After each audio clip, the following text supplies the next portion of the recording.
Hello friends, welcome back to my YouTube channel. Friends, आज का जो क्लास होगा वो 12th क्लास का मैथमेटिक्स इन्वर्स ट्रिग्नोमेट्रिक फंक्शन जो क्वेश्चन नंबर 5 बच चुका था उसको सॉल्व करूंगी। और ये लेक्चर 4 है, पार्ट 4। अगर आप 1, 2, 3 नहीं देखेंगे तो इसके डिस्क्रिप्शन में मिल जाएगा आपका लिंक, आप देख सकते हैं। ठीक है, और देखिए 5 नंबर क्वेश्चन को सॉल्व करने से पहले एक आप नोट्स लिखिए, if cos inverse sec inverse and cot inverse is negative, then use pi minus theta. इसको समझिए ज़रा। यदि cos इनवर्स, सेक इनवर्स और cot इनवर्स का मान नेगेटिव में आपको क्वेश्चन में मिलेगा, जैसे 5 नंबर क्वेश्चन देखिए, cos इनवर्स इंटू -1/2 है, यहाँ पे माइनस को गौर कीजिए। तो एग्जाम्पल के थ्रू ले लीजिए, cos इनवर्स इंटू -1/2। जैसे यहाँ पे माइनस है, इसलिए यहाँ पे क्या यूज होगा, जब हम क्वेश्चन को सॉल्व करेंगे तो आपको अच्छी तरीके से समझ में आ जाएगा। तो इसमें जो थीटा है ना, यहाँ पे थीटा ही ना है ये, तो इसको हम पाई माइनस थीटा के रूप में लिखेंगे। आगे हम क्वेश्चन में बताएंगे आपको। और एक और नोट कर लीजिए, if sine inverse cosec and tan is negative, then use minus theta. Okay, जैसे यहाँ पे फिर एक एग्जाम्पल ले लीजिए, साइन इनवर्स इंटू आपका 1 नंबर क्वेश्चन -1/2। ये सब जो क्वेश्चन सॉल्व करेंगे तो आपको अच्छे तरीके से समझ में आ जाएगा। ठीक है, आप इसे नोट कर लीजिए अपने नोटबुक में, बहुत ही इम्पॉर्टेंट है। इसी के तहत आपका 5 नंबर क्वेश्चन बनेगा या फिर ऑल क्वेश्चंस। चलिए नोट कर लीजिए आप।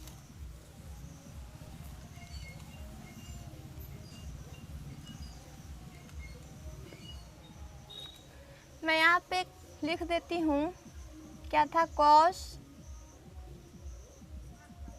सेक और cot क्या निगेटिव, तो यूज करना क्या है, पाई माइनस थीटा। और यहाँ पे साइन कॉसेक और tan निगेटिव रहेगा तो क्या, माइनस थीटा। आपको अच्छे तरीके से समझ में आएगा, इसलिए यहाँ पे लिख दी हूँ। चलिए 5 नंबर क्वेश्चन को सॉल्व करते हैं। आपका 5 नंबर क्वेश्चन है,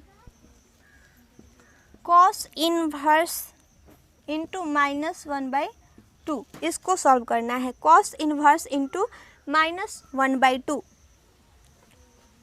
इसको सॉल्व करना है। देखिए फ्रेंड्स, इसको हम मानेंगे क्या, थीटा। जैसे मैंने आपको पिछले लेक्चर में बताई थी कि सबको जितना भी क्वेश्चन दिया रहेगा उसको आप थीटा मान लीजिएगा, तब जाके सॉल्व कीजिएगा। Let cos inverse into 1/2 is equal to क्या, थीटा। ये थीटा के बराबर हो गया, या फिर XYZ आप कुछ भी मान सकते हो। अब इस cos इनवर्स को हम लिख सकते हैं cos 1/cos, और इसको 1/2 के 2 रखेंगे और ये हो जाएगा थीटा। और ये cos उधर जाएगा तो क्या हो जाएगा, -1/2 is equal to cos theta. Okay, अब क्या होगा, 1/2 cos थीटा कितने डिग्री का मान होता है, आप ज़रा यहाँ पे देखिए। 1/2, यहाँ पे माइनस को नहीं लेंगे क्योंकि मान जो होता है वो माइनस में नहीं होता है, पॉजिटिव ही होता है। तो ये कितने डिग्री का, cos के फॉर्म में कितने डिग्री का मान होता है, 1/2। तो ये होता है, या माइनस का माइनस रखेंगे, ये हो जाएगा cos 60, यानी ये cos थीटा के बराबर हो जाएगा। और ये माइनस cos और 60 को क्या लिख सकते हैं आप, π/3 is equal to cos theta. अब हम ये cos से cos को कैंसिल कर देंगे, या फिर यहाँ पे देख लीजिए एक बात और, cos इनवर्स कॉस इन्वर्स रहेगा माइनस में, कॉस इन्वर्स जब माइनस में रहेगा तो क्या यूज करना है हमको, पाई माइनस थीटा यूज करना है। तो इसको हम पाई माइनस थीटा यूज करेंगे। यहाँ पे देख लीजिए पाई माइनस थीटा, ये थीटा है आपका, और यहाँ पे हो जाएगा cos is equal to cos theta. ये कॉस से कॉस कैंसिल हो जाएगा, ये हो जाएगा आपका 3 और 3 पाई माइनस पाई आपका कैलकुलेट कर लेना है, केवल कैलकुलेशन ही है बस, 2 pi by 3 sorry is equal to theta. ये थीटा के बराबर कितना हुआ, 2 पाई बाई 3। अब हम थीटा को कितना मानेंगे, कितना माने हैं यहाँ पे, कॉस इनवर्स -1/2 माने हैं ना। तो यहाँ पे हम लिखेंगे थीटा की जगह पे इसको इधर कर देते हैं, cos inverse into -1/2 is equal to क्या, 2 पाई बाई 3। अब जरा आंसर चेक कर लीजिए आप कि आंसर मैच करता है कि नहीं। उसके बाद आप रेंज चेक कर लीजिएगा, बिल्कुल सही है आंसर आपका 5 का 2 पाई बाई 3 आंसर यह सही है। और आप रेंज चेक कर लीजिएगा कि कॉस इन्वर्स का रेंज कितने के बीच में होता है। मैं इसको रफ कर देती हूँ।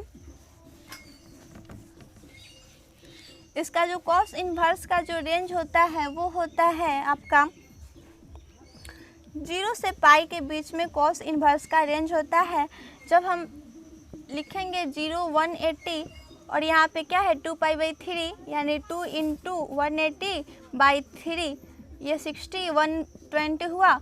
ये 0 से 180 के बीच में आता है कि नहीं, 120 ये बिल्कुल आता है, आपका बिल्कुल सही आंसर है। आप इसे नोट कर लीजिए अच्छे तरीके से। और नेक्स्ट वीडियो में हम 6 नंबर क्वेश्चन को सॉल्व करेंगे और आप अपने से खुद से ट्राई कीजिएगा। 6 7 8 9 10 ये सब इसी प्रोसेस से बना है। Thank you for watching this video. Take care, bye.